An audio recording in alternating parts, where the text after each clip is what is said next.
African port north of the equator.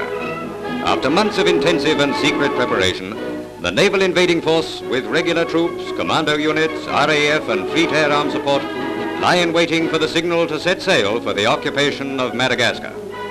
A great convoy assembled for the descent on the third largest island in the world. Japan was reaching out to seize it and dominate the Indian Ocean, but Britain struck first to safeguard the routes to her Middle East and Indian armies. This is the holiday cruise-like atmosphere that settles around the troop transport ships as African vendors come alongside to sell a variety of tropical fruits, including things which those who remember them will recognize as bananas.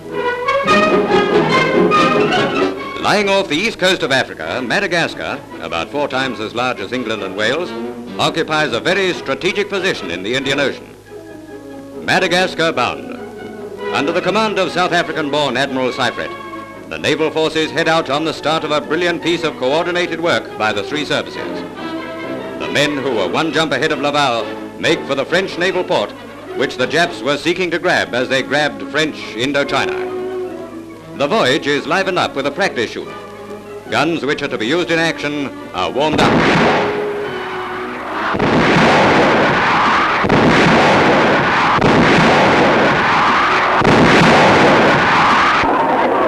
Keeping cool in canvas swimming pools erected on deck is another diversion, which is just what the ship's doctor ordered. This little bloke goes around in circles looking for Madagascar.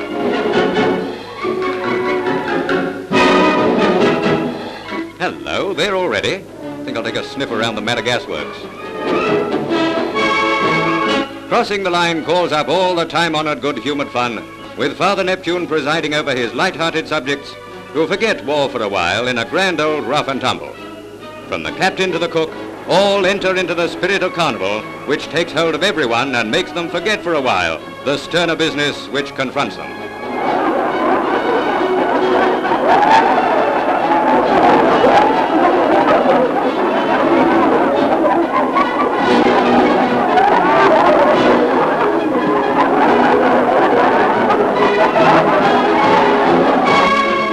As the grey ships near their destination, the convoy settles down to its stern purpose.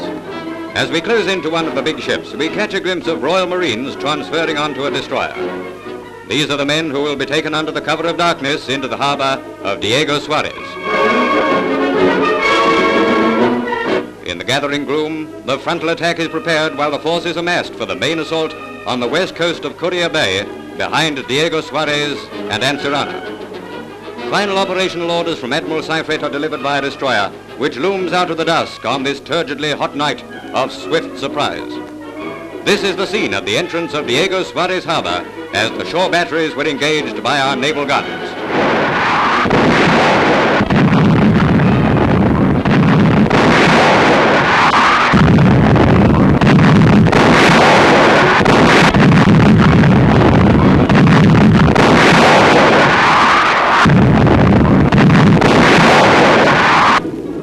From a carrier, a strong force of fleet air arm planes acting as air artillery give first-class support to our troops, greatly helping to quell resistance.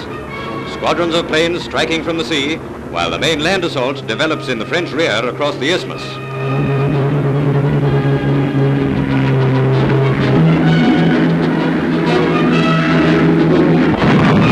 Several powerful gun emplacements are subjected to bombardment, while other batteries in the garrison are silenced without a shot being fired. When our landings begin, commando units, Marines and South African troops cross the intervening distance in landing craft. While the assault looks pacific in this region, it is in the west that General Sturgess is pressing hard across the 10 miles separating Coria Bay from Diego Suarez. This diversionary attack in the east has the effect of distracting the town's defenses while the main thrust is being made elsewhere. Although early reports placed the casualties as heavy, subsequent communiques disclosed the fact that losses were much fewer than the fighting at first suggested. Within 48 hours of the first landing, the naval base at Diego Suarez is in British hands. After receipt of a message that a protocol has been signed, a naval force enters the harbour and resistance is at an end. Several stiff encounters with the opposing forces has been fought, but the arrival of a hospital ship in the harbour soon establishes the fact that hostilities are at an end. Every endeavour had been made to take the island as bloodlessly and as rapidly as possible. The French colony is now relieved of the threat of Japanese occupation. an attempted scuttling of a German ship in dry dock was frustrated. When final surrender was established, Madagascar came under the protection of Great Britain for the duration.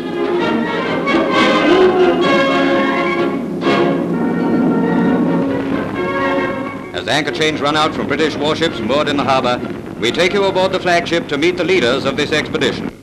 Rear Admiral Syfret, Major General Sturgess, and Brigadier General Feste, under whose combined leadership the Japanese were outwitted in this theatre of war. Outside French headquarters, the Commander-in-Chief reviews a guard of honor made up of soldiers and Marines who participated in the action.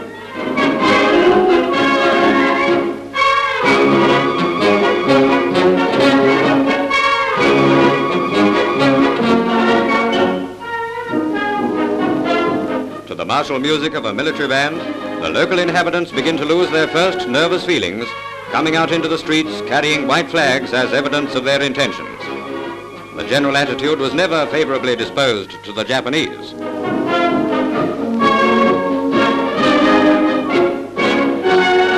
Most of the defenders were French colonial troops, including Malagasy and Senegalese units. These men have not been made to feel the weight of a conquering force. It has been reported that many of them are eager to join the ranks of the Free French. Fraternizing with the local residents comes easy to our men who bear them no ill will. Another remarkable feature of this occupation is the wholesale destruction of French aerodromes and aircraft. Early air attacks accounted for much of it, but according to one report, many of the planes were grounded and burned out on the first day to prevent their use.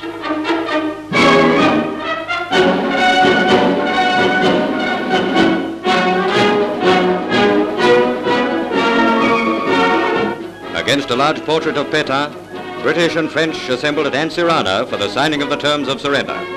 Admiral Syfret presides over the British delegation. As a final picture to the story, we show you the men who helped to strike a solid blow against the Axis in the victorious expedition to Madagascar.